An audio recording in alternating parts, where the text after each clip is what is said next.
De Buenos Aires a Fer, de Manuel Puig, capítulo 3. Joan Crawford, con firmeza. Has estado revolviendo mis cajones, desde el primer día que empecé con este empleo, tratando de averiguar dónde trabajo. Ahora lo sabes, ¿no es así? Sabes que ese es mi delantal. Hija, ¿tu delantal? Joan Crawford. Trabajo como camarera en un restaurante. Ahora sabes eso también. Hija, horrorizada. Mi madre una vulgar camarera. Joan Crawford. Para que tú y tu hermana tengan techo y un plato de comida. Hija, sale corriendo. No. Joan Crawford.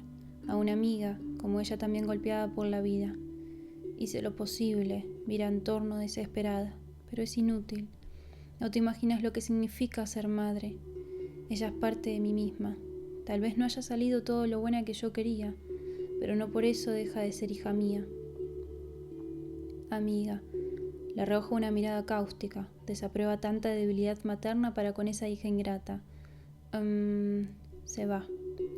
Joan Crawford, sola. Los yacarés tienen razón, se comen a la cría. Del suplicio de una madre, Warner Bros. Acontecimientos principales de la vida de Gladys. Gladys E. Donofrio nació en Buenos Aires el 2 de enero de 1935, hija de Clara Evelia Llanos y Pedro Alejandro Donofrio. Fue concebida en la madrugada del domingo 29 de mayo de 1934 al volver sus padres de una representación de El Gran Dios Brown de Eugene O'Neill en el Teatro del Universo, Capital Federal, seguida de debate público. Durante la representación, Clara Evelia Llanos de Donofrio sintió renacer su vocación de poetisa, acicateada por el corte vanguardista de la obra. Decidió retomar sus escritos al día siguiente, si el tiempo era bueno y su marido podía cumplir con el programa de pesca que le propusiera uno de sus colegas de la sucursal 4 del Banco Industrial Argentino. Durante los primeros meses de casada, Clara Evelia se había visto absorbida por las nuevas tareas de ama de casa y no había sentido la necesidad de escribir. La edición de su único libro de poemas publicado hasta la fecha, titulado Verdor y firmado con el seudónimo de Clara Ariel, había sido pagada con sus ahorros, pero no había logrado alcanzar su propósito fundamental, ser incluido, por lo menos 2 títulos, Las uvas del mar y Son melancólicas las novias, en el repertorio de Berta Singerman, la recitadora más importante del país. Pedro Alejandro Donofrio también reaccionó favorablemente a la representación, debido en parte a que ya conocía otras 2 obras del autor, ambas en adaptación cinematográfica. Ese hecho le permitió dialogar desenvueltamente con su esposa, por lo general conocedora de más títulos que él, e incluso durante el debate sintió deseos de participar, pero temió no contar con el vocabulario adecuado. Si no hubiese estado presente su esposa, se habría aventurado a emitir algún juicio. Clara Evelia tampoco dejó oír su opinión porque de algún modo temía, elogiando esa obra que realmente la había impresionado, traicionar sus propios principios estéticos. A dichos principios los sentía casi abarcados por 2 vocablos, gracia y exquisitez. De vuelta a casa, Clara Evelia expresó el deseo de releer a sus maestros Nervo y Darío. Su esposo habría preferido apagar la luz en el mismo momento de acostarse, porque eran ya las 2:30 de la mañana, pero se había prometido a sí mismo no antagonizar nunca a su esposa en situaciones relacionadas con la poesía. Clara Evelia apagó la luz casi 1 hora después. Clara Evelia se levantó sigilosamente y observó el cielo que se iluminaba a lo lejos con débiles relámpagos. El plan de escribir al día siguiente no habría de cumplirse si el tiempo era malo. Se volvió a acostar y no pudo evitar la irrupción de 2 nombres consagrados que la humillaban: Juana de Ibarborou y Alfonsina Storni. Clara Evelia sentía la boca agria. Se imaginó a sí misma verde y con ojeras negras, encarnación de la envidia. Poco después oyó rumor de gotas de lluvia. Miró a su esposo dormido de costado dándole la espalda. Se le acercó y buscó un lugar insólito donde besarlo. Tomó en cuenta el lóbulo de la oreja, un lunar de la espalda y una protuberancia del omóplato. Quería dar un beso pleno de gracia y exquisitez. Se decidió por el lóbulo de la oreja y se lo besó sin obtener respuesta. Se lo mordió suavemente. Pedro Alejandro se despertó y, terminado el acto sexual, volvió del baño, pidió a su esposa que le repitiera algo lindo de lo que había leído esa noche. Ella repitió lo primero que recordó. Había cerca un bello jardín, con más rosas que azalezas y más violetas que rosas. Él exclamó «¡Qué lindo!» y cerró los ojos para retomar el sueño. Ella volvió a sentir saliva agria espesándose en su garganta. Habría preferido que el pedido hubiese recaído sobre un poema de su propia producción. Durante el embarazo, Clarebelia tuvo en cuenta el consejo de su médico y pasó largas horas de descanso escuchando por radio música sedante cuando la hallaba, transmitida por las emisoras del Estado, o en caso contrario recurría a su vitrola y repetía obligadamente su limitado repertorio. Largo de Handel, El cisne de Tuonela y Vals triste de Sibelius, cuadros de una exposición de Mussorgsky, la novena sinfonía de Beethoven y la obra casi completa para piano de Albéniz. Pocos días después de concluir el 7º mes de gestación, su cuñado José Luis Donofrio perdió la vida junto con su esposa María Esther en un accidente de auto. Clarebelia fue al velatorio empeñada en permanecer junto a su marido toda la noche. A la madrugada se sintió descompuesta y pocos días después dio a luz a una niña de solo 2 kilos de peso. Gladys fue amamantada hasta los 14 meses de edad por su madre, quien por entonces sintió que recrudecían sus crisis de frustración literaria. Cuando alguien le preguntaba qué deseaba ella que fuera su hija en la vida, recordaba inmediatamente que ese tipo de pregunta le había sido formulada a ella misma 20 años atrás y había respondido: «Yo quiero ser bailarina clásica» o «Yo quiero ser artista de teatro». Clarebelia miraba a su bebé y pensaba que eran ya 2 y no una sola las almas sedientas de consagración y fama. En el cuidado de la niña se alternaron la abuela materna, las 2 tías paternas y la vecina de la casa a donde se mudaron poco después del nacimiento, en el barrio de Villa Devoto. Aquella última sobre todo se hacía cargo de la pequeña cuando Clarebelia asistía a conferencias y funciones vespertinas de teatro sola, pues había perdido contacto con sus amigos de antes. El distanciamiento había comenzado con la publicación de su libro. Sus conocidos la habían decepcionado al solicitarle el volumen como regalo, en lugar de ayudarla a amortizar el costo de la edición comprándolo. Además, interpretó como señal inequívoca de envidia la reticencia de todos ellos al comentar el libro. Durante una representación de La Dama Boba de Lope de Vega, Clarebelia se encontró casualmente con una antigua compañera del conservatorio donde ambas habían estudiado declamación y piano. La amiga le presentó a 2 adolescentes como aventajadas alumnas suyas de declamación. En una parte le explicó que, abrumada de trabajo, esa tarde había preferido pagar los asientos de tertulia a sus alumnos en lugar de darles clase, pretextando la necesidad de conocer el repertorio clásico español. Incluso le ofreció un alumno que había rechazado el día anterior por falta de turnos disponibles. Clarebelia aceptó y pocos meses después contaba con 8 alumnos a quienes atendía solo de mañana y con cuyos pagos se equilibraba el nuevo presupuesto en que entraban una doméstica y el proyecto de edición de un 2º libro de poemas. Madre e hija. Gladys Eve tenía predilección por la nombrada vecina, quien la había deparado inolvidable emoción al llevarla un domingo al Delta, y en casa de la misma comía todo lo que le ponían en el plato y dormía la siesta sin protestar, lo cual no sucedía en su propia casa. Las tías y la abuela estaban celosas y se alegraron cuando la vecina debió trasladarse con su marido, veedor de aduana, al nuevo nombramiento en Paso de los Libres. Gladys Eve tenía entonces 4 años, y cuando su madre la retaba porque no comía, se ponía a llorar pensando sin decirlo que durante la excursión al Delta había comido sentada en las faldas de la vecina, lo cual por otra parte se debió a que no le habían comprado el boleto correspondiente, haciéndola pasar por bebé de brazos. Gladys Eve llamaba a la vecina en sueños solamente, porque de lo contrario su madre le lanzaba miradas acres. A los 5 años fue enviada al jardín de infantes Pulgarcito, de gestión privada. La maestra le enseñó una poesía y la niña la aprendió con mayor rapidez que sus compañeros. Clarebelia no se enteró de esto hasta que la maestra la felicitó un día que la doméstica no pudo ir a buscar a la niña a la salida de clase. Clarabella estaba sorprendida porque la niña se había siempre negado a aprender con ella aún la más corta de las poesías. Una vez llegada a casa, la madre pidió a la hija que le recitara. Gladys se resistía. La madre la amenazó con escribirle a la antigua vecina y decirle que no volviera más a Buenos Aires porque la niña había muerto. La niña recitó.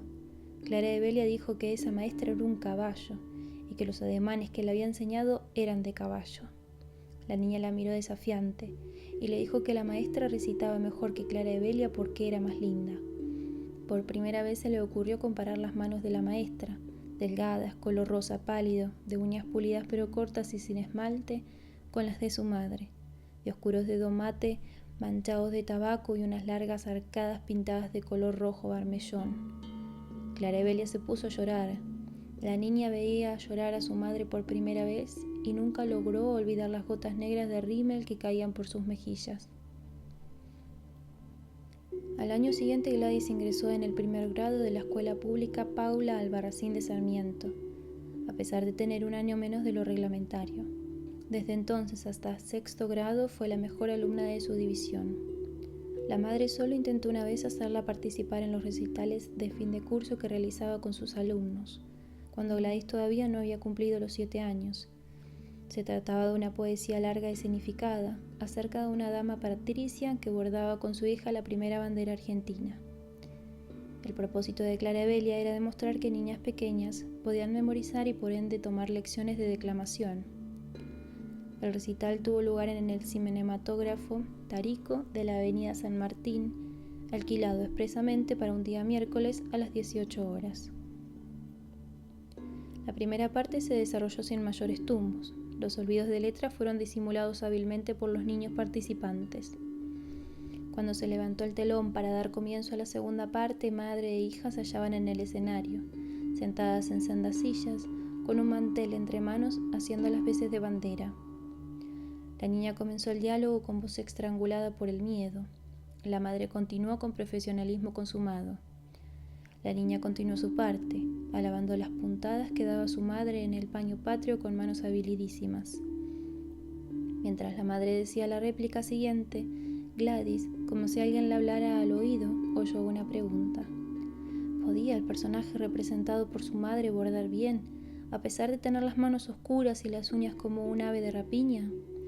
De repente en la sala se produjo un silencio inusitado. Gladys había olvidado la letra. Su madre se hizo cargo de la réplica de la niña y siguió con la propia. Un nuevo silencio. Gladys no lograba recordar su parte. De ahí en adelante, Clarabella dijo el texto de ambos personajes. Caído el telón, Gladys corrió a la letrina de los camarines y se encerró. Los demás participantes se desenvolvieron impecablemente y, llegado su turno, Clarabella, sobreexcitada por el incidente, actuó con vehemencia mayor a la acostumbrada y halló tonos nuevos para ciertos pasajes dolorosos de la autora chilena Gabriela Mistral, cuyo poema Esterilidad cerraba el programa. Padre e hija. La inclinación de Gladys por el dibujo se manifestó desde los primeros grados. Iba a la escuela por la mañana y después hacía rápidamente sus deberes para estar libre a las 4 de la tarde y escuchar la novela de Radio Belgrano con la doméstica. Se instalaban en la cocina y en un cuaderno Gladys copiaba desde las 4:30 hasta la hora de cenar los dibujos de la sección chicas de la revista humorística Rico Tipo que su padre compraba todos los jueves. Gladys pensaba que su padre, a quien tanto le gustaban los budines según su expresión, estaría contento si ella, cuando grande, lograba ser como una chica del rico tipo. Eran invariablemente altísimas, muchachas bronceadas de breve cintura, talle mínimo, flotante busto esférico y largas piernas carnosas. El rostro era siempre pequeño, de nariz muy respingada, largos cabellos lacios con las puntas levantadas y gran mechón, casi tapándole uno de los ojos verdes, grandes y almendrados que ocupaban la mayor parte del rostro. Gladys ansiaba que llegara el jueves, así podía hacer nuevas copias de la página dedicada a chicas. Sentía una gran alegría al comenzar cada copia minuciosa. Si bien hacía la mitad de cada trabajo, se sentía algo avergonzada de dibujar siempre lo mismo. Pero los cuadernos seguían llenándose de la misma chica en posturas diferentes, hasta que un día decidió dibujar solamente caras que ocupasen la página entera, como se lo sugiriera su nueva amiga, la compañera del banco del liceo número 3, a la que acababa de ingresar en ese mes de marzo de 1947. La compañera se llamaba Fanny Zuckelman y había reaccionado con una mirada de desprecio cuando Gladys le mostró sus copias del rico tipo. Fanny al día siguiente llevó a clase el cuaderno de dibujos de su hermana mayor, aventajada alumna de una escuela privada de bellas artes. Gladys se sintió humillada y, no sabiendo cómo superarse, empezó a dibujar una serie de caras de actrices, segura de lograr un mejor resultado que el obtenido por la hermana de Fanny en un retrato de la actriz cinematográfica Ingrid Bergman realizado con lápices de colores. Gladys dibujó en primer término, pese a que no era una de sus favoritas, a Vivian Leigh, por considerarla la única actriz de parejo prestigio con Ingrid Bergman. Pero no lograba acertar en el parecido y todos los intentos se frustraban. Difícilmente se reconocía al modelo. Ocultó todo a Fanny, lo cual no evitó un nuevo choque con su compañera antes de terminar el primer mes de clases. Fanny le preguntó qué libro estaba leyendo. Gladys respondió que a la noche escuchaba radio en la cocina hasta que sus padres se llevaban el aparato al dormitorio para escuchar los noticiosos.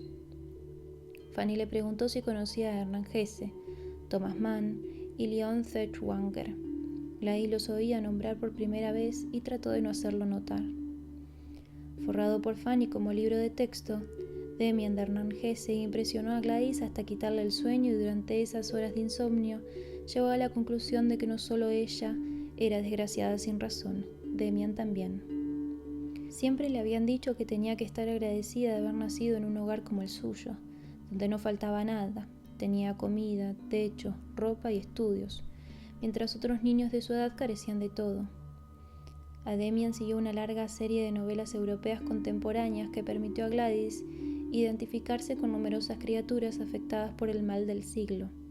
La angustia de existir, como le explicó Fanny, quien había escuchado conversaciones al respecto en casa de su primo, violinista de la Orquesta Sinfónica Municipal.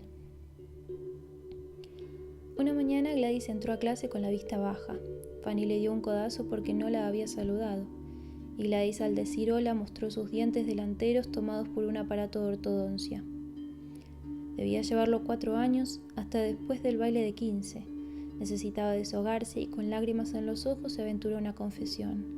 Le contó que cada día que pasaba se agravaba su angustia de existir. Fanny, como robada de vocabulario e ideas propios, reaccionó burlona. Le dijo que, según el psicoanálisis, la angustia no provenía de ser sino de no ser como pretendíamos. Vos tenés angustia porque no tenés los dientes derechos como yo. Y le mostró una homogénea fila de dientes cortos y amarillentos. Gladys vio que eran cortos y amarillentos, pero no encontró coraje para devolverle la ofensa. Permaneció callada. El sábado siguiente, Fanny festejó su cumpleaños con un chocolate y concurrieron a su casa familiares y amigos. Gladys fue la única compañera de clase invitada. Durante la reunión conoció finalmente a la hermana mayor de Fanny, llamada Buddy, de 16 años, muchacha gruesa y poco agraciada. Gladys pidió que le mostrara todos sus dibujos y grabó en su mente la dirección de la escuela, escrita con letra redondilla en la hoja de encabezamiento de cada cuaderno. Siempre que Fanny le había hablado en clase de esa hermana que estudiaba bellas artes, Gladys la había imaginado bella y artística, entendiendo por artística a una muchacha sensible, soñadora y siempre en pose armoniosa, descalza y semicubierta por velos. Gladys nunca había concebido la posibilidad de inscribirse en una escuela de bellas artes, porque no se sentía capaz de llenar esos requisitos personales.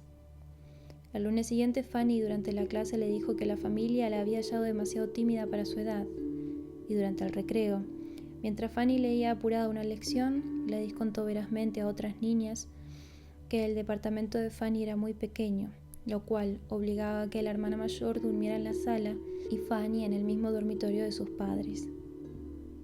El jueves siguiente, Pedro Alejandro Donofrio llegó de vuelta del trabajo con el nuevo número de Ricotipo, como de costumbre.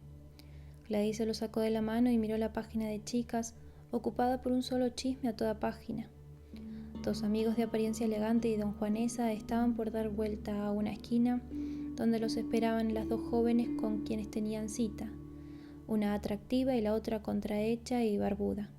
Uno de los amigos le decía al otro que su hermosa novia había prometido traer a otra amiga no menos hermosa.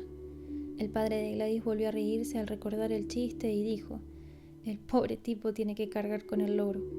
Cuando alguien designaba a una mujer fea con esa expresión, Gladys se sentía involucrada, cosa que también le sucedía con el sustantivo solterona. Cuando alguien pronunciaba esas palabras, Gladys miraba en otra dirección. En ese momento apareció su madre y arrancó la revista de la mano de la niña. «Basta de leer porquerías, que agobiada todo el día», exclamó, y se quejó al marido de que Gladys se pasaba el día con la columna vertebral arqueada, caída de hombros y hundida de pecho. A pesar de todas mis recomendaciones, no quiso anotarse en el equipo de pelota del cesto.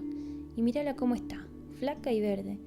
Y ahora se quiere anotar en una escuela de dibujo para agobiarse más todavía. A continuación, Gladys oyó lo que siempre había temido oír de labios de su padre, pero oyó la frase antes de ser pronunciada, como si alguien se lo hubiese dictado al oído. Todo sucedió en pocos segundos. El padre pareció leer la frase telepáticamente en el pensamiento de su hija y articuló en voz alta las palabras temidas: «Tenés que hacer caso a mami, porque papi no quiere tener una hija loro». Vocación. El Instituto Leonardo da Vinci funcionaba desde las 3 de la tarde hasta las 12 de la noche. Gladys se anotó en dibujo 2 veces por semana y a mediados de año se anotó también en escultura. Para compensar esas horas que pasarían corvadas sobre el papel o la mesa plástica, sus padres decidieron anotarla en un club deportivo, donde concurriría sábados y domingos en compañía de la madre. El padre no se anotó porque esos días prefería dedicarlos a la pesca. Clara Evelia se valió de una acaudalada alumna para hacerse recomendar en el Club Barracas, de carácter exclusivo y por lo tanto de difícil ingreso. Gladys, en cambio, quería entrar en el mismo club de Fanny, uno de los más grandes de la ciudad, pero Clara Evelia no quiso porque, según ella, estaba lleno de judíos. Durante el primer mes, madre e hija concurrieron todos los sábados y domingos. Iban después de almorzar, recorrían las dependencias y uno a uno veían frustrarse sus intentos de integración a grupos. Clara Evelia decidió comprar la raqueta y el equipo de tenis para Gladys el mes siguiente, para anotarla en las clases que se daban los sábados. Mientras tanto, esperaban pacientemente que su alumna socia apareciera un día con la familia y la presentase a otros socios.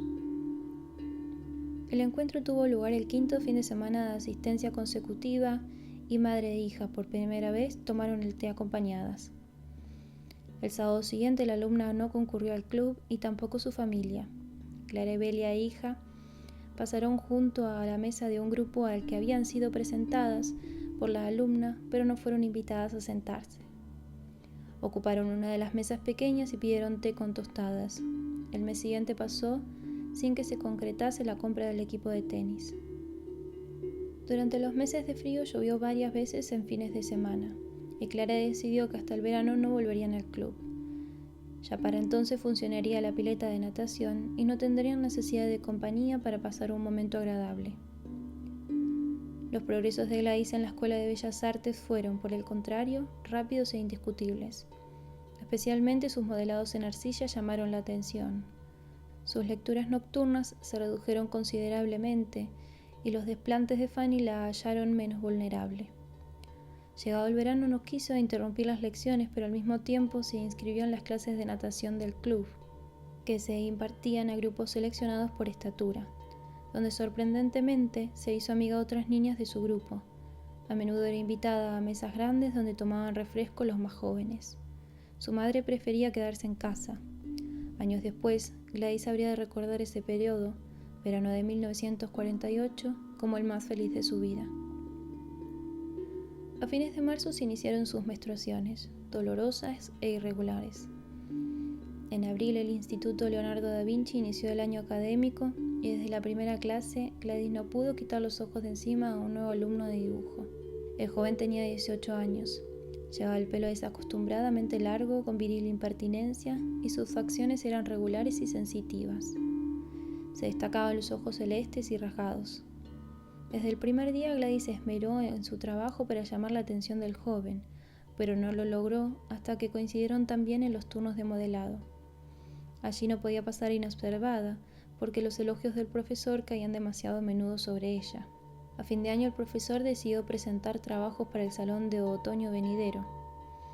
El joven concurrió con un gigantesco Ícaro y Gladys con una cabeza de niño de tamaño natural. Gladys deseaba que el joven ganara el premio y también deseaba ganarlo ella para concitar la admiración de él.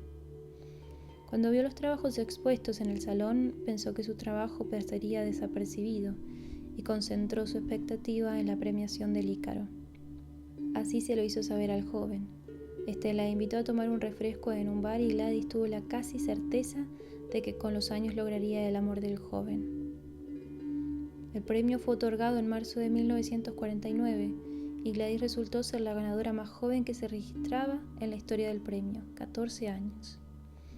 Gladys fue abrazada por su madre. Clara lloraba y sus lágrimas corrían ennegrecidas por el rímel. Gladys buscó entre la concurrencia otros ojos, celestes, rasgados y sin afeites. Los encontró, pero el joven la miró brevemente sin saludarla y desdeñoso dio vuelta la cara en otra dirección. Primeros bailes. La primera compañera del liceo que cumplió 15 años dio una fiesta en su casa y Gladys fue invitada, pero los jóvenes presentes la consideraban muy niña para sacarla a bailar. No obstante, pasó un momento agradable hablando con el hermano mayor de la agasajada y su novia. El tema de conversación fue las novelas Contrapunto de Aldous Huxley y Las cabezas trocadas de Thomas Mann. Cuando la pareja se retiró, Gladys quedó sola sentada en su silla y debió esperar en esa posición una hora hasta que su padre pasó a buscarla. Durante ese año escolar y el siguiente, Gladys vio multiplicarse el número de jóvenes pretendientes que esperaban a sus compañeras a la salida de clase. Tenía la impresión de que se generaban espontáneamente, aparecían un día en la vereda donde el día anterior no había habido nada, como hongos o yerba mala. Gladys mantenía la apariencia de una niña de escuela primaria y, en efecto, era 1 o 2 años menor que sus compañeras, además de 7 mesina. Sexualmente hubo 3 episodios importantes durante su prolongada adolescencia.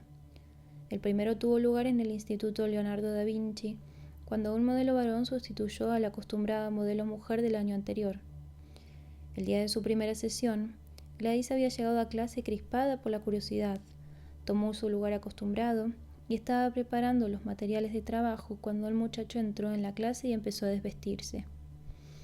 Gladys bajó la vista. El piso de madera formado por tablones se veía seco y sin color pero recién barrido.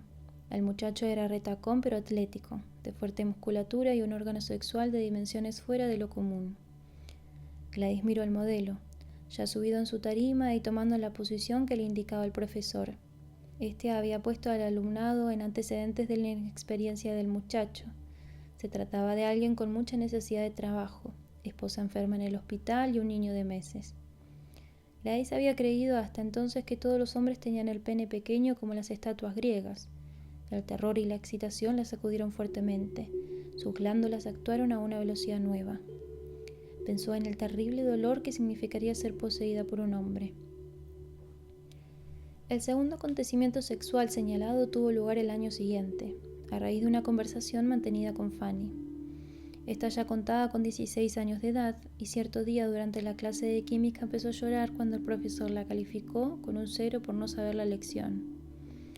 Gladys se extrañó porque Fanny no daba importancia a las notas y en el recreo le preguntó qué le ocurría. Fanny le contó que en la casa se oponían a su noviazgo con un joven católico y que ella ya no lo podía dejar porque durante ese año todos los sábados a la tarde se había entregado a él a la salida del cine. Gladys sintió que el patio de baldosas del colegio era de tablones como la sala del Instituto Leonardo da Vinci y que se volvía oblicuo, hasta que los tablones desaparecían bajo sus pies y ambas caían en un abismo negro.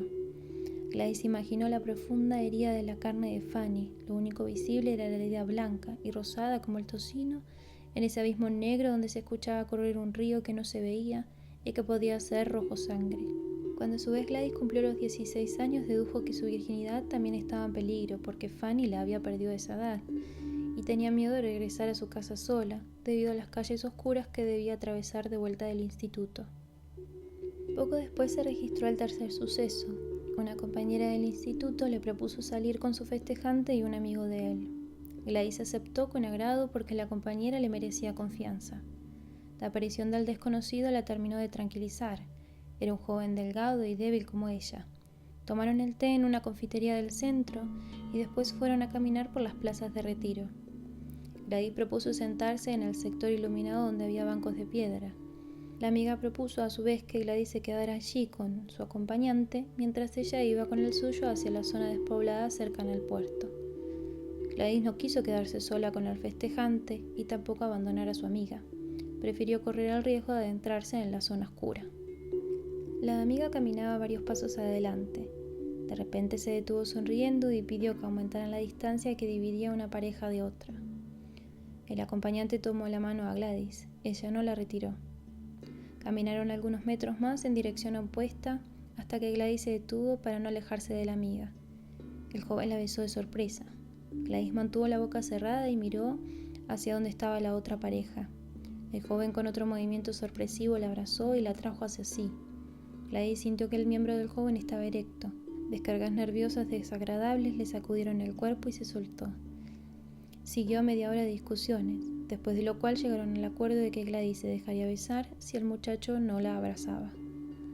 Durante todo ese tiempo Gladys vigiló de lejos a su amiga. Para su tranquilidad notó que el ruedo de la falda nunca había ascendido, si bien ambos estrujaban y parecían una sola sombra recortada contra el farol. En cuanto a los avances de su festejante, Gladys no debió preocuparse de ello en el futuro, porque nunca más la invitó a salir. De común acuerdo con sus padres. Al terminar el bachillerato, Gladys pasó a un organismo estatal de enseñanza plástica para continuar sus estudios escultóricos. Al mismo tiempo se inscribió en una academia para aprender inglés y decidió tomar alumnos particulares de dibujo. De este modo tenía el día totalmente ocupado. En la nueva escuela congenió muy pronto con otra alumna, Alicia Bonelli, de 31 años de edad. Alicia trabajaba como maestra de escuela primaria y había decidido retomar sus estudios pese a la aprensión que le causaba estar junto a compañeros menores que ella. Los 4 años que siguieron fueron calmos para Gladys. El problema de las salidas en sábados y domingo, que la había acuciado al no tener con quién encontrarse, quedó solucionado porque iba con Alicia aunque diluviase al cine o al teatro. Los temas de conversación no faltaban, porque a ambas las apasionaban las diversas manifestaciones del arte. Cuando Alicia lo consideró oportuno, contó a Gladys con discreción y pudor la historia de su relación con un hombre casado a quien había dejado de ver pocos meses antes, al resolver su vuelta al estudio. Conciencia política. El 15 de septiembre de 1955, una revolución derrocó al régimen de Juan Domingo Perón. Gladys no había ido a clase por temor a tumultos callejeros. Se levantó tarde y pidió a la doméstica. Esta servía en casa de su madre desde hacía pocos meses. Últimamente no duraban las personas de servicio, porque Clara acostumbraba a dosificar la comida, que le preparara un café. La doméstica le sirvió un pocillo y no pudiendo contener más el llanto fue corriendo al cuarto de servicio. Gladys se compadeció de la muchacha y fue a decirle, sin atinar a otra cosa, que el nuevo gobierno no abandonaría a la clase trabajadora, por el contrario, traería progreso y bienestar al país. La muchacha siguió llorando sin contestar nada. Gladys se preguntó a sí misma por qué estaba tan contenta de la caída de Perón, porque era un régimen fascista, se contestó, y era preciso recordar lo que Hitler y Mussolini habían sido capaces de hacer en el poder. Gladys además estaba contenta porque sin Perón no había riesgo de que otra vez cerraran la importación de revistas de moda y películas, y su madre no tendría más problema con el personal de servicio, y se detendría la inflación. Formación profesional. En cuanto a su formación profesional, Gladys continuó haciendo progresos técnicos, pero una pronunciada tendencia a respetar los cánones clásicos e incluso una complacencia inconsciente en copiar artistas consagrados fueron minando su posibilidad de expresión personal. Según sus detractores, esta fue la razón principal por la cual en 1959 se la nombró ganadora de la beca anual para proseguir estudios de perfeccionamiento en Estados Unidos durante 15 meses. Gladys contaba por entonces 24 años de edad. El pedido de la beca había sido su razón de vivir durante los 2 años siguientes a su graduación y estaba segura de que si la ganaba, todos sus problemas se resolverían. En Estados Unidos, como extranjera, su personalidad se tornaría misteriosa y atractiva. y en alguna recepción mundana conocería a un impetuoso director de orquesta sinfónica, húngaro o austríaco, y posiblemente a un novelista inglés, desencadenándose así un inevitable drama triangular. Su imaginación siempre prefería personalidades europeas, en general prófugos de algún conflicto trágico como la Segunda Guerra Mundial. Alicia Bonelli nunca había simpatizado con Estados Unidos, pero se había abstenido de hacer comentarios adversos al viaje hasta que éste se concretó. Entonces sí desaprobó el proyecto y dijo a Gladys que Estados Unidos era el pulpo que ahogaba a Latinoamérica y consideraba una traición ir a estudiar allí. Gladys respondió que ese país era la cuna de la democracia. Alicia replicó que si fuera negra no pensaría lo mismo.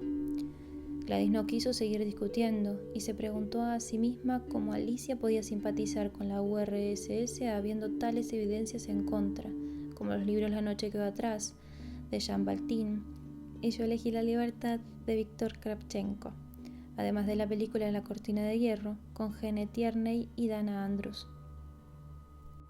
En el extranjero. A su llegada, Washington estaba cubierta de nieve. La ciudad resultaba el perfecto marco para los sueños que había concebido. La casa donde se alojó era un bonito chalet de 2 plantas.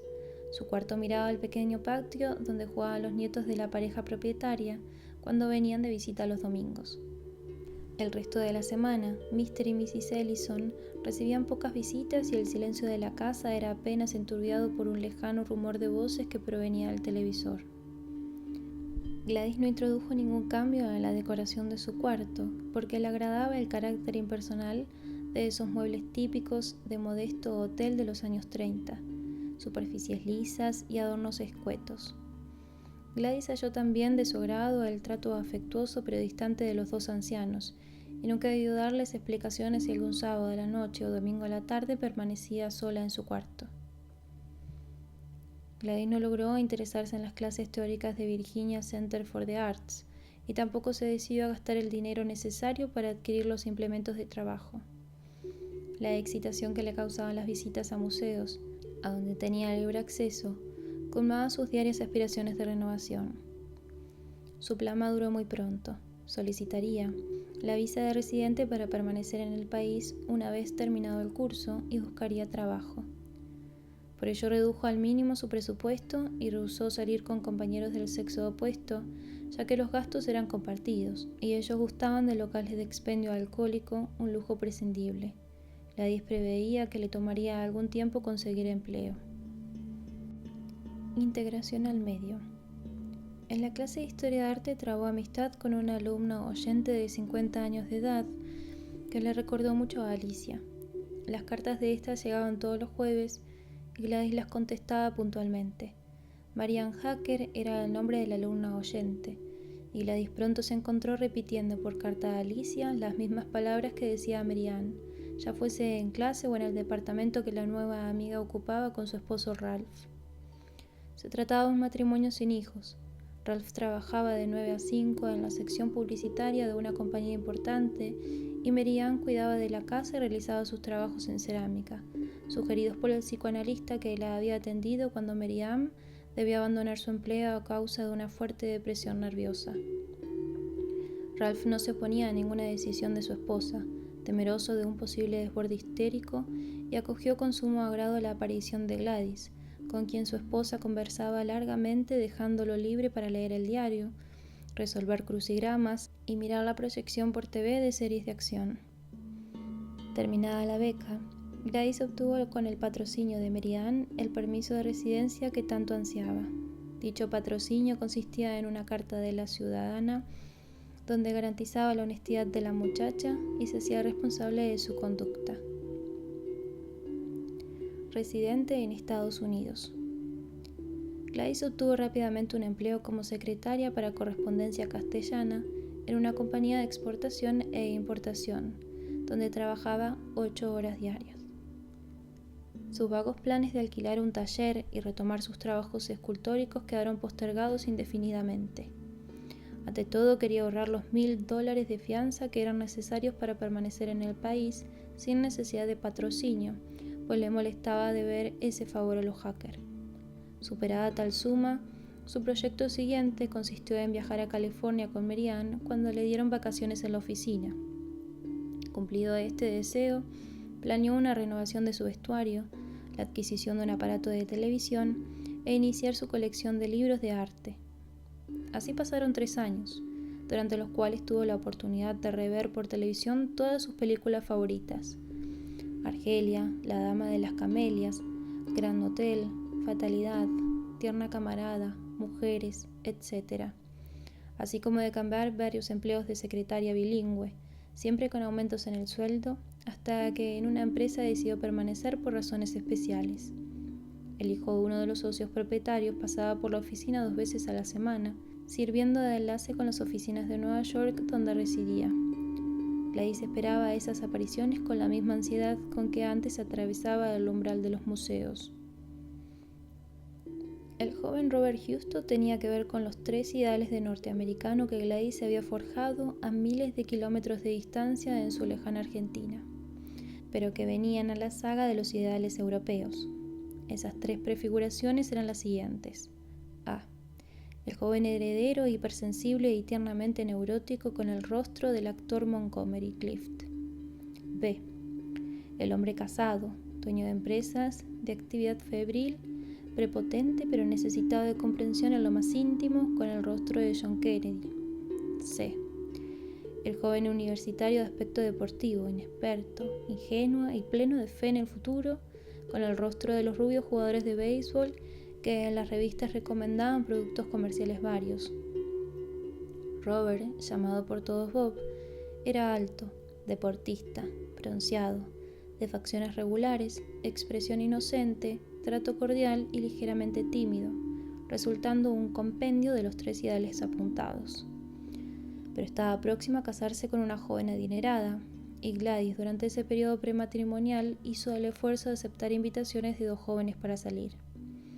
Pero estos contrastaban físicamente con los esquemas preferidos de la muchacha, además de presentar una falla imperdonable para Gladys: falta de conversación. Por ejemplo, el hecho de que no conocieran a sus novelistas favoritos, Mann, Hesse y Huxley. La convencían de que los jóvenes no tenían de qué hablar. Volviendo a un concierto al que había asistido con Marianne la noche de un sábado de septiembre de 1962, Gladys encontró un aviso de telegrama bajo su puerta. Cuando llegó a Buenos Aires, su padre ya había fallecido, y escuchando los ruegos de su madre, telefoneó a sus patrones pidiendo una licencia que le fue otorgada. Durante esa permanencia de 2 semanas en Buenos Aires, Gladys se enteró de que algunos de sus ex compañeros habían ya realizado exposiciones en importantes galerías y que uno de ellos desarrollaba destacada carrera en París.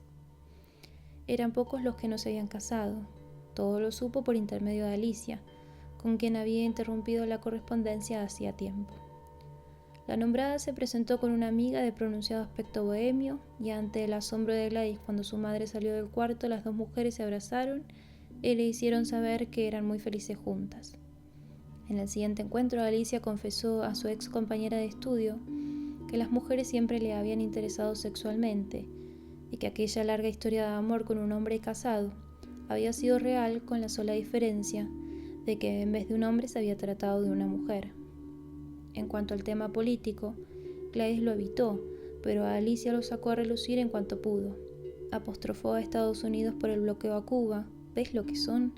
Ni bien un país latinoamericano se quiere gobernar solo, tratan de estrangularlo. Gladys respondió que Cuba era un horror porque faltaba de todo.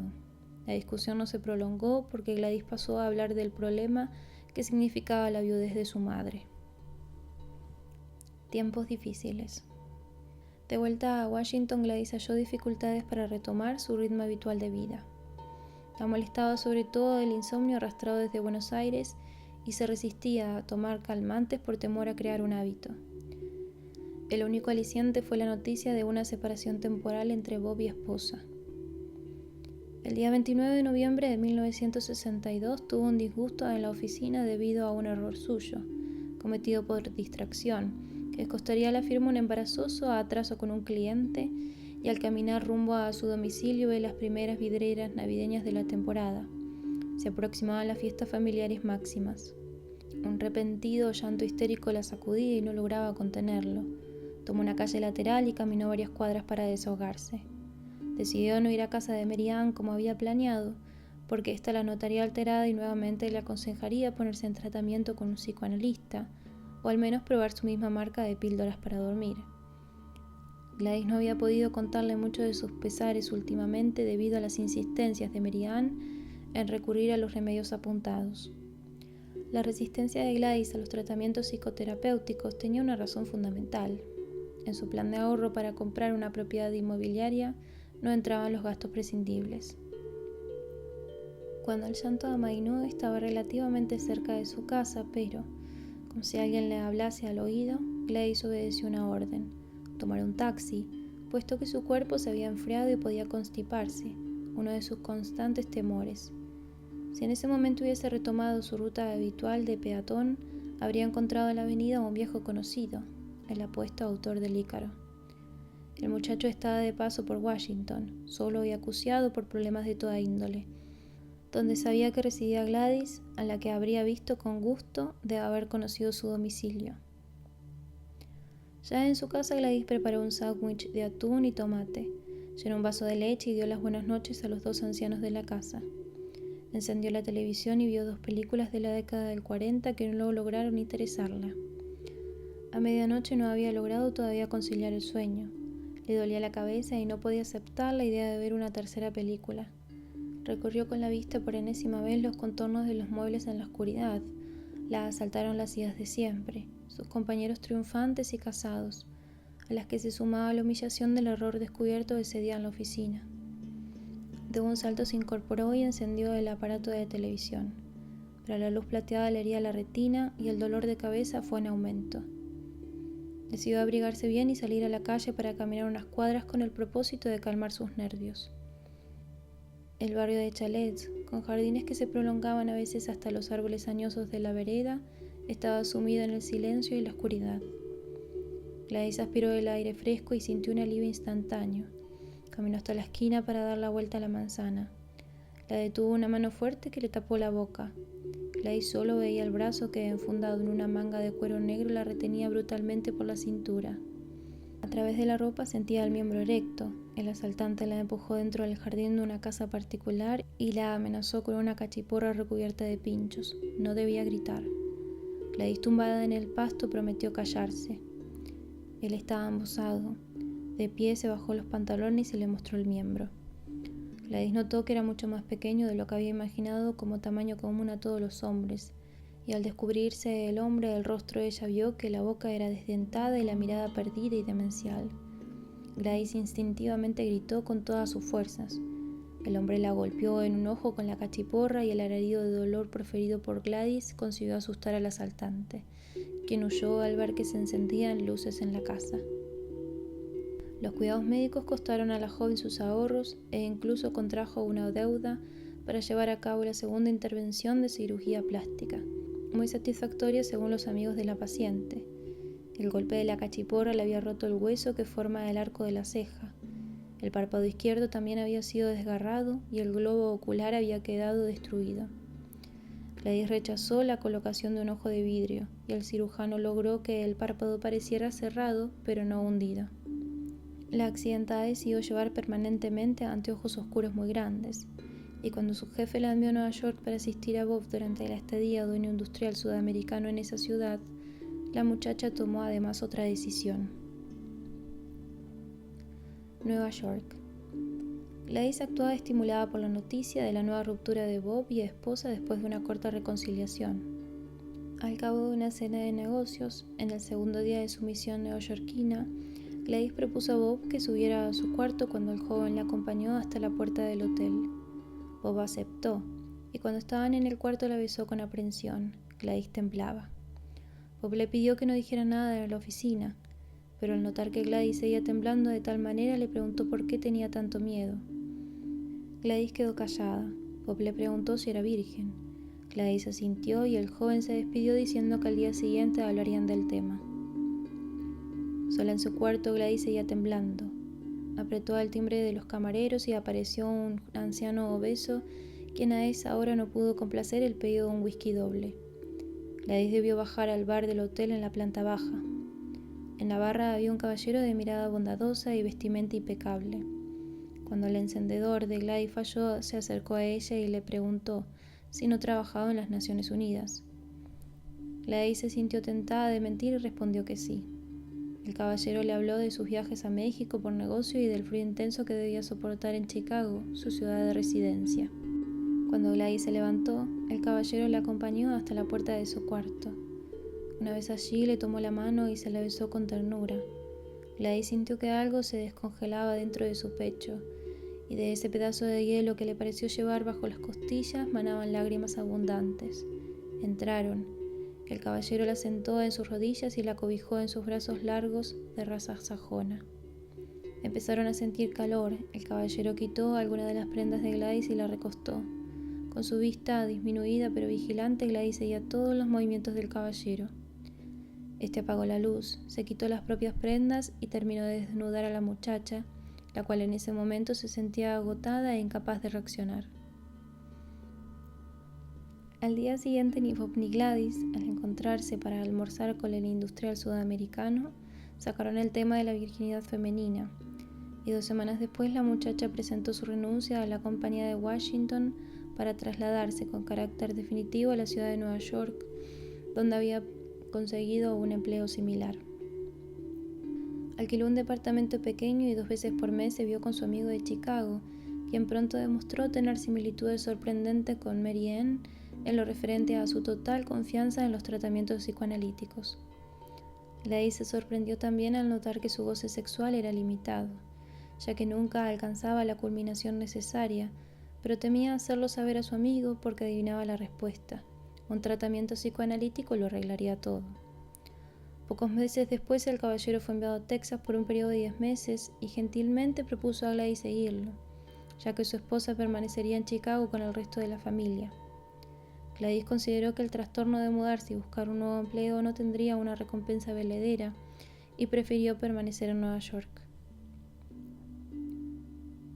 2 semanas después notó que pese al relativo éxito de sus encuentros con el caballero de Chicago, su organismo se había habituado al ataque de un cuerpo masculino y por la noche ciertos recuerdos, por ejemplo los cunilingus, de que había sido objeto, le quitaban el sueño reproduciéndole el mismo tipo de insomnio sufrido en Washington cuando recordaba el éxito de sus compañeros de estudio argentinos. Problemas nerviosos. Desde entonces hasta su vuelta a la Argentina 4 años después, Gladys tuvo relaciones sexuales con 6 hombres en el siguiente orden. 1. Francisco o Frank, mozo de cuerda de la firma donde trabajaba un joven mulato puertorriqueño casado y padre de 3 hijos. 3. Lon, un pintor de raza negra a quien conoció durante una arriesgada excursión solitaria a un teatro off-Broadway. 4. Danny, estudiante de historia en la Universidad de Washington de paso por Nueva York para las fiestas de Pascua y portador de un regalo de Mary Ann. 5. Ricardo, mexicano desocupado que Gladys conoció en Acapulco durante sus vacaciones. 6. Pete, el marido de una vecina de piso. Los motivos que llevaron a Gladys a estos acoplamientos fueron los mencionados a continuación.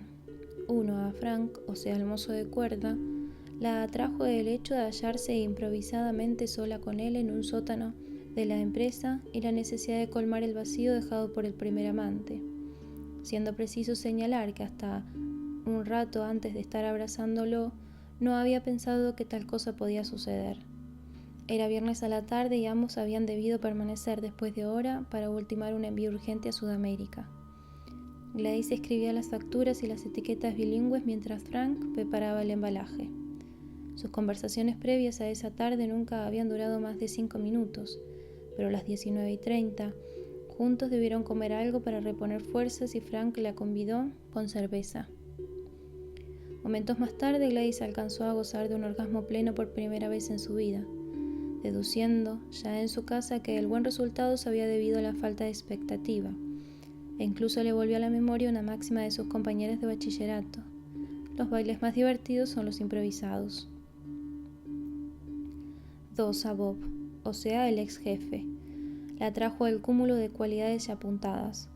Se habían encontrado casualmente por la Quinta Avenida, después de meses sin verse, y la muchacha, Para tornarse más deseable, le contó que se había casado. De lo contrario, te invitaría a casa para estar tranquilos y hablar. A lo cual Bob contestó que los sábados a la mañana no había nadie en su oficina. Para Bob, ella lucía cambiada en esa mañana, segura de sí misma, mejor vestida. En efecto, había decidido gastar más dinero en su arreglo personal. Incluso es interesante detrás de sus enormes gafas negras, a lo que cabe agregar que la impresión de Bob era veraz. La muchacha tenía otro aspecto desde que su objetivo en la vida, a partir de lo ocurrido con Frank, era repetir aquel momento de goce, en brazos por supuesto, de alguien que le ofreciera un futuro. Ante Bob, la joven de 30 años había prometido a sí misma representar el papel de aventura indiferente, pero al encontrarse semidesnuda en un sofá del despacho de su ex jefe, quien practicó una vez el juego con uñas y yemas de los dedos en el sexo de la muchacha, ella dio rienda suelta a sus emociones y confesó entre abrazos, besos y caricias todo su amor del pasado. Gladys se había entregado totalmente por primera vez en su vida y calculaba que bastaría muy poco para desencadenar el saludable éxtasis físico, pero desafortunadamente no le bastó lo muy poco recibido, pues el desempeño del joven fue deficiente dada su extrema brevedad, aquejado como estaba Bob de ejaculatio praecoz en todas sus prestaciones. 3. Alon, o sea, el pintor negro. La atrajo el sensual físico africano y la posibilidad de hablar de artes, sumados al misterio de su existencia bohemia. Se vieron regularmente una vez por semana durante un año, hasta que el joven se molestó por la reticencia de Gladys para preparar comida en el departamento de la muchacha y en base a víveres que ella compraba una vez por semana en el supermercado y guardaba en la heladera con el firme propósito de hacerlos durar 7 días. Además, un desacuerdo había insidiado la relación desde el comienzo, al mostrarle Gladys algunos de sus dibujos de años atrás y descartarlo él como convencionales. Lon educó a Gladys sexualmente y la acostumbró a una satisfacción física periódica. 4. A Dani la atrajo su prometedora condición de estudiante, abierta a todas las posibilidades de triunfo. La llegada del muchacho fue sorpresiva y el regalo de Merian muy apreciado, un pañuelo de seda hindú. Entablaron conversación con facilidad. Él quería saber a qué espectáculos y museos convenía asistir. Gladys dominaba la materia. El muchacho se sorprendió ante tanto conocimiento. Le expresó su admiración, lo cual indujo a Gladys a hablar de su olvidada actividad artística. El muchacho, por su parte, ese tema lo llevó a contar que él a veces posaba para dibujantes de la universidad por su torso desarrollado, si bien tenía malas piernas algo combas. Sentía un irrefrenable deseo de desvestirse. Le excitaba sobremanera estar en una habitación con una mujer de más edad y preguntó a Gladys si podía quitarse la camisa para que ella opinara sobre sus cualidades plásticas. Gladys asintió. Él se quitó la camisa y se paseó por el cuarto. Le dijo que la admiraba por sus vastos conocimientos artísticos. Repentinamente tomó una mano de Gladys y la llevó a su bíceps izquierdo para que ella apreciara su dureza. Gladys ante todo pensaba que ese jovencito tenía toda la vida por delante y que bien guiado podría realizar una carrera brillante, pues contaba con una cualidad evidente. Sabía escuchar y todo le interesaba: el arte, el deporte, las ciencias históricas. Con Dani consiguió Gladys en un único encuentro su más satisfactoria relación hasta esa fecha, pues unió atmósfera amorosa y perspectivas de un futuro feliz a un acto físico pleno. El único momento desagradable del breve episodio tuvo lugar al proponer el muchacho una visita al Museo de Arte Moderno. Gladys se negó y dio como explicación que no piso más los museos y las galerías porque me deprimen. 5. A Ricardo, o sea, el mexicano, la atrajo la postura y el arte seductor del joven, quien le hizo creer en un enamoramiento fulminante por parte de él.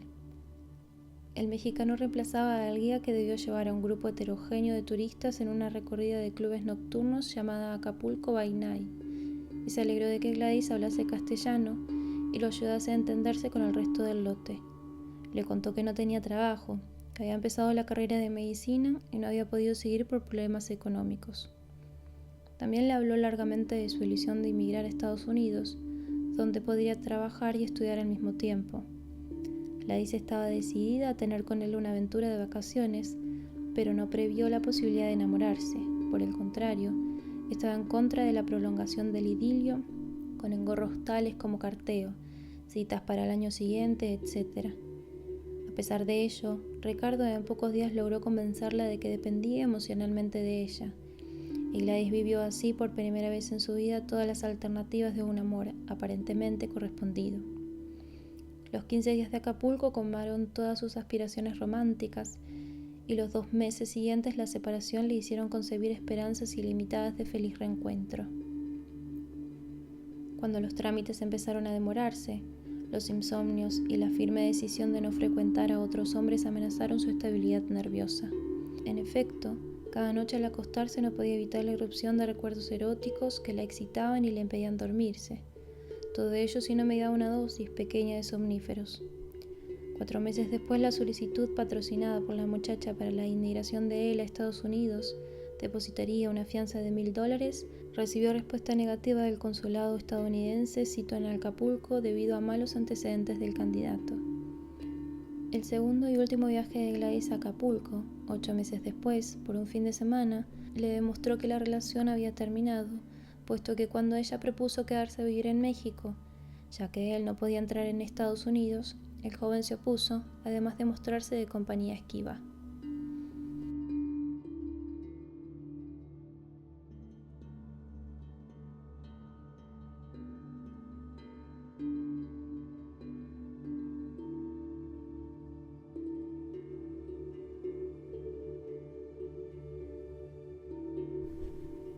(6) A Pete, o sea el vecino, la atrajo la necesidad angustiosa de olvidar la traición de Ricardo.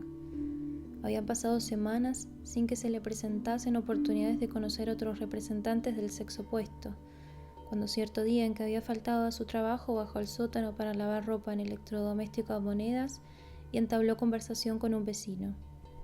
Gladys recordó que se trataba de uno de los inquilinos más descorteses y malhumorados del inmueble, a quien temía encontrar en el ascensor, pero la conversación se desenvolvió rápida y amena. El vecino, todo el día encerrado en su departamento haciendo traducciones mientras la esposa trabajaba en una oficina, contaba con gracia su lucha contra el alcohol. Por ejemplo, la tentación que lo asaltaba de cruzarse a un bar, más de una vez durante su larga jornada de trabajo con la sola compañía de un texto de lengua extranjera y 2 diccionarios. Al despedirse preguntó a Gladys si no lo invitaría a un trago único en su departamento, y ella contestó que desafortunadamente debía salir enseguida. Al día siguiente el vecino tocó a la puerta de la muchacha y ella no pudo menos que abrir. Se debatía entre el deseo de tener compañía y el temor a una complicación desagradable con un vecino casado. Tomaron una medida de whisky e hicieron el amor, pero en las visitas sucesivas, 1 o 2 semanales, el vecino fue multiplicando dichas medidas y desplazando su principal objetivo de placer. Una mañana yendo hacia el trabajo, Gladys encontró en el ascensor a la esposa del vecino. Esta la abordó. Le dijo que tratara de no tener alcohol en su casa. La saludó con fatigada tristeza y desapareció. Gladys escondió el whisky y durante la siguiente y última visita del vecino, este le pidió disculpas por su mal comportamiento. Miró el estante donde descansaban habitualmente whisky y soda. La botella ansiada había desaparecido y se despidió pocos minutos después con embarazo. Por entonces Gladys descubrió que los calmantes livianos que la habían ayudado durante los largos meses de espera consular ya no le hacían efecto. Particularmente la afectaba ver por la calle parejas jóvenes y apuestas en actitud cariñosa cuando volvía por las tardes a su departamento, perfectamente caldeado por el servicio central de calefacción. Lo hallaba limpio, ordenado, ya que no pudiendo dormir más allá de las 5 de la mañana, se ocupaba en acomodar todo hasta que llegaba la hora de ir a la oficina. Pero durante el invierno la situación se fue agravando. La falta de horas de sueño le producía jaquecas crecientes y tuvo que aumentar la dosis de calmantes. Si bien la cantidad necesaria para hacerla descansar toda la noche le producía somnolencia durante el resto del día y a la oficina, debía hacer esfuerzos penosos para concentrarse. Se vio obligada a pedir frecuentes licencias. Encerrada en el departamento, trataba de recuperar fuerzas descansando y mirando televisión. En primavera debió internarse por temor a que la crisis nerviosa continuara y la obsesión de arrojarse por la ventana la condujese a un acto que repudiaba. Poco después, y por consejo médico, su madre llegó a Nueva York procedente de Buenos Aires y convenció a la muchacha de volver a su país. De Buenos Aires fueron directamente a Playa Blanca, pequeña localidad balnearia donde Clara Evelia había obtenido en préstamo una casa de amigos pudientes por tiempo indefinido. Corría el mes de mayo de 1968.